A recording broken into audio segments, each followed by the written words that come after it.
Welcome back, everybody. Holiday Doc here, and I'm excited to bring you my first GB experience, first official GB game with Team Huppet. This is the Unexceptional Brethren, Woody's Gamertag, T-Mart, Dunkus, Bash. There's a bunch of guys on here you should all know from YouTube. And I decided to join up with these guys for a couple reasons. Basically, they're a casual GB team. My team, New Breed, is currently a little bit busy. A couple guys joined other teams while I was situated with the baby here, and I'm just looking for a casual experience right now. So I figured, let's hit up Woody, let's see if he's looking for somebody, and luckily enough, he recruited me, and this is my first experience. We have not played together before. This is our very first time in a match, and it's tough. It is really hard to just jump into a game with a bunch of guys you don't know. And there's a couple problems that arise from this situation. You don't know your teammates' routes, you don't know what their positioning's like, and you don't know their playstyle. These are very important things when you jump into the competitive scene. And I basically at this point I'm just kind of feeling it out. I'm not playing a heavy objective position. My role type in this was more of a support, and you're going to see that, but it kind of transitions, and I've got to kind of step it up and pull the objective in the later parts of this game. Now, Woody grabbed the flag. Good play, good pull, but our teammates were not set up. As you see, I got one guy in their kind of flag zone, their spawn, and that is a terrible position to be in right now. They grabbed our flag. We already have one guy on the chase. We need somebody on our flag. So I went for the chase, and I'm trying to hold down our spawn and make sure they don't grab our flag for another attempt at the run. And there's a lot of issues that I've kind of ran into so far. AK-74U with the rapid fire seems to be like the gun to use. Personally, I don't agree.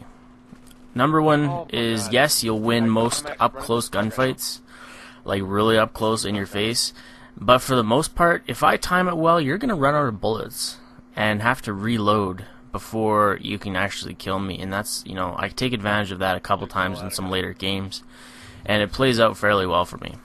Right here, I've got to chase down their flag. I've got two guys on my flag, and I believe me and T-Mart are headed for their flag carrier. Now, he's got a better position on me, so I got to kind of duck and cover, make sure I don't give him a nice, easy, clean shot to get me out on. The enemy team was using Marathon. And this is another point that I wanted to kind of talk about, and I'm not convinced that it's worth running. Yes, you're going to be caught off guard a little bit. They're going to have a little bit of a speed advantage. But Ninja Pro, they've fixed it. I can hear guys with Marathon 20, 30 feet away. And it takes away their element of surprise if you're on defense. And it takes away from any sort of sneaky maneuvers as the objective player. So, I believe that Ninja Pro is actually going to be a better way to go. Some people are going to disagree on that fact, but if you actually were to run some great setups, the 3-man mid, 1 objective player in CTF, you're going to have a really hard time getting past those 3 guys in mid if you don't have Ninja Pro on. It's just not going to work very well. So a lot of things to do with this game was lack of positioning. Basic, callouts are still on development. My callouts are a little bit stronger just because I've been doing it for quite a bit longer. And right here, I play Ring Around the fucking Rosie, and that was really irritating. I don't know why I didn't cut through the middle there. I didn't even see that our flag got dropped. I was just expecting him to sit in a corner somewhere. That's why I was following him. I didn't want to cut out in front of him, have him sit in a corner. And talk about spawn for the win. The spawns in this game are very frustrating. I still have not mapped down spawns 100%. I've got 3 maps where I've kind of got spawns to about a 60% mapping. But even still, it's really difficult to kind of figure out the when and the hows it swaps and stuff like that. So, taking from this game, we're already down 1 flag. 1 flag, not a big deal. You lose 1 round, you win the second, you have to go into overtime. That's kind of a bitch, but it's all, to me, it's okay. Right here, I got a call out to go back down C path or long pathway, and I chose not to. Reason being is I only had 17 seconds. It takes 20 seconds to run flag to flag. I would not have made it had I gone down pathway. So I had to run right through mid to even have a chance at capping that flag. Unfortunately, I thought the 2 red dots were on top of the cliff. I thought I had time to just kind of run through an underneath bridge to get out of there, but, you know, it kind of sucks. And here's my last kill. It's kind of epic. Bringing up the score flag, or the score screen, while I did it. But second half, let's see if this can give us a little bit better of. It's frustrating watching these, especially, you know, being from Canada. I expect the 2-bar at this point. I expect nothing less. I never go into a game saying, hey, I'm gonna have a great connection. That's not the case. I have to compensate for a lot more than the average player. You know, I have to shoot well in advance of other people. My aim has to be much better, and it's a lot of frustration. But, you know, it's things I've learned to deal with. And obviously, I've been able to overcome a lot of the issues. So here's another example of Ninja Pro and why you need it. Even though he was crouching, he was still making a ton of noise. I don't know. It just doesn't seem worth it to me to be running that marathon or anything else on the 3rd perk.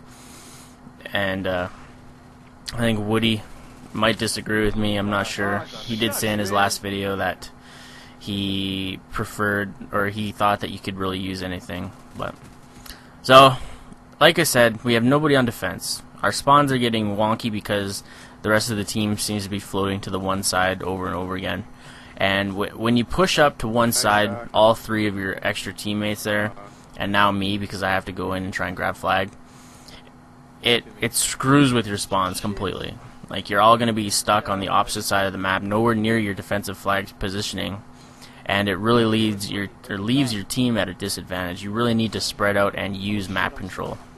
You know, this isn't TDM. You know, kills are great, but you got to get the positioning before you get the flag. So right here, Woody is on their flag. I'm not sure if there was somebody back there or not, but so now we're spawning right-hand side. He tries to run through mid. Unfortunate for him, I wasn't able to pick up the kill quick enough. Getting stunned sucks. Knife for the frustration. And, you know, I think games are just going to get a lot better. You know, once I started playing with this team, this was more of an evaluation, you know, looking back at the situation and offering my advice. You know, what can we do from this point to really change things up? And for the most part, try to get us a better skill set and a better strategic play style. What an epic corner for the win. It's embarrassing. Fuck. And some major things that I'm gonna try and work on with these guys. Obviously, it's callouts. You know, callouts are the most important thing. Communication is the most important thing. Especially since start glitch is removed. You know, every time you press start now, it just shows a fuzzy screen, and I like it, but at the same point, I dislike it. You know, because callouts in Modern Warfare 2, you could pinpoint exactly where everybody was. It felt a lot more team orientated when you can really communicate and you're calling out 3 people, 4 people at a time. This time I can still get 2 or 3 callouts based on, you know, sounds of the guns, how far they are away, and red dots on the screen. And for the most part, you know, as long as you can get 1 or 2 callouts before you die, it's going to leave your team, you know, at least slightly aware of where they're going to be coming from.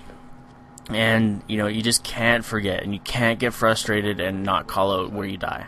There's a couple times where I was in Creek, and somebody had died, and had the call out been given out, I very well could have got the kill. So here's a nice clutch play.